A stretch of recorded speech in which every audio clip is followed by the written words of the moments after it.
When Bruce Blake inherited his father's empire at 32, he also inherited the loneliness that came with unimaginable wealth. His mansion in the Hamptons, an architectural wonder of glass and stone, was filled with priceless art, rare wines, and custom furniture flown in from Italy. And yet, despite the perfection of his surroundings, it never felt like home. His life was meticulously scheduled: meetings, mergers, endless phone calls, and obligatory media appearances. People respected Bruce, even feared him, but no one really knew him. Everything changed the day Isabel Carter stepped into his life. She was 24, soft-spoken, and from the Bronx. She wasn't supposed to be there. The agency sent her by mistake when Bruce's longtime housekeeper, Martha, fractured her hip. Isabel was filling in just for the weekend.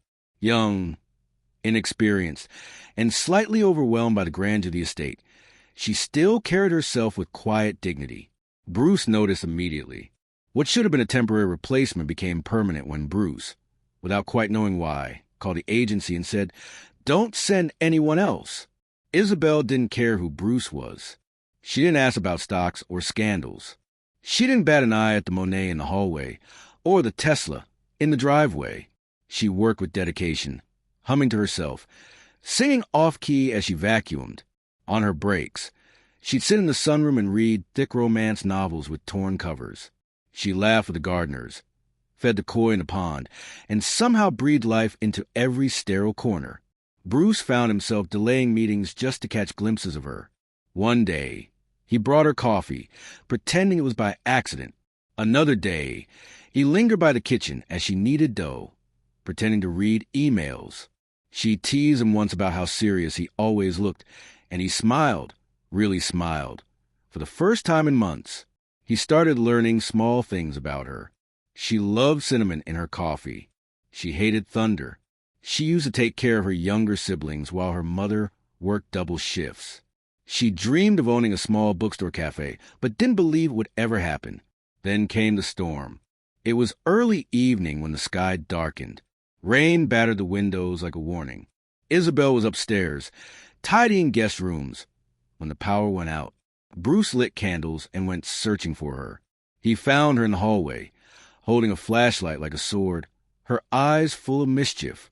"You'd think a billionaire would have backup generators," she said, raising an eyebrow. Bruce chuckled. "We do. I just never bothered to test them." They ended up in the kitchen, drinking wine by candlelight, eating leftover pasta. The storm raged outside, but inside, the silence between them was warm. They talked about everything and nothing: favorite books, childhood fears, embarrassing memories. Isabel told him about her dream again, this time with more hope in her voice.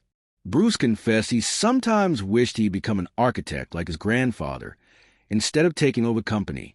When the power came back on hours later, neither of them noticed. They were too busy laughing. But the world outside didn't disappear for long. The next morning, Bruce's assistant called in a panic. A paparazzi drone had captured photos through a window. Bruce and Isabel together in the kitchen, smiling. The photos were already circulating in tabloids. "Billionaire's Maid or secret fiancé," the headline screamed. Isabel found out before he could warn her. She saw the photos on her phone, read the cruel comments, the speculations.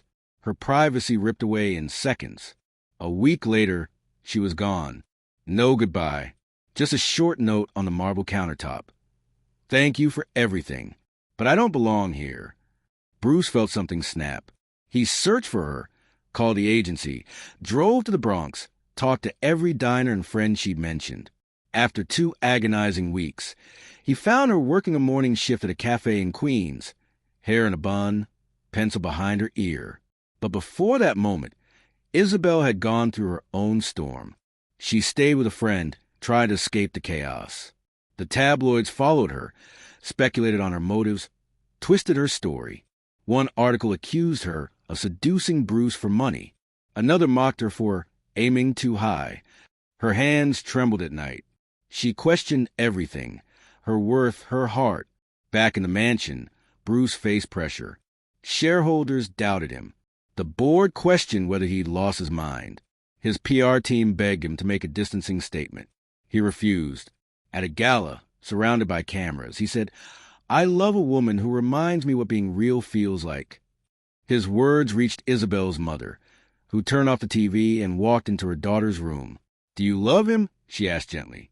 "I did. I do. But it's too complicated now." Her mother sat beside her. "You always had your head in books, dreaming of impossible love. Maybe this time, the impossible's worth it." The next day, Isabel found Bruce. When she walked in the cafe and saw him there, hunched over a coffee he wasn't drinking, her breath caught. "Bruce." "I'm here," he said, standing up, "because I realize I could own 1,000 homes, but none of them feel like home without you." She didn't speak. Her eyes filled with tears. "You left because you thought you didn't belong. But I didn't start belonging anywhere until you walked in. I don't want the world. I want you." And this time, she didn't run. They took it slow. Bruce bought a modest brownstone in Brooklyn. They cooked dinner together, walked hand in hand without bodyguards, and learned to live simply. The mansion still existed, but it waited quietly. A year later, Bruce met Isabel's family. He helped her brother apply to college, brought her mother flowers, and showed up for Sunday dinner with dessert he baked himself, badly, but with heart. In return, Isabel stood beside him as he resigned from the board of his father's company. He gave his shares to a foundation, declaring he wanted a life built on more than profit. Their wedding was quiet, elegant, and deeply personal. It took place in the garden of the brownstone, under string lights and a chandelier Bruce had salvaged from the old dining room, the one they sat beneath during that storm. Isabel wore vintage lace. Bruce wore a navy blue suit. They exchanged vows with trembling voices and honest promises. When he slipped a ring on her finger, the world didn't disappear, but it faded just enough. After the ceremony, Bruce whispered in her ear, "I used to build towers to feel powerful. Now I just want to build a life with you." Isabel smiled. "You always say the right thing. I mean every word." Together, they opened a bookstore cafe in the East Village. Isabel called it Chapters. It became a haven for dreamers, secondhand novels, soft music, community events. Kids came after school. Older women came for poetry nights.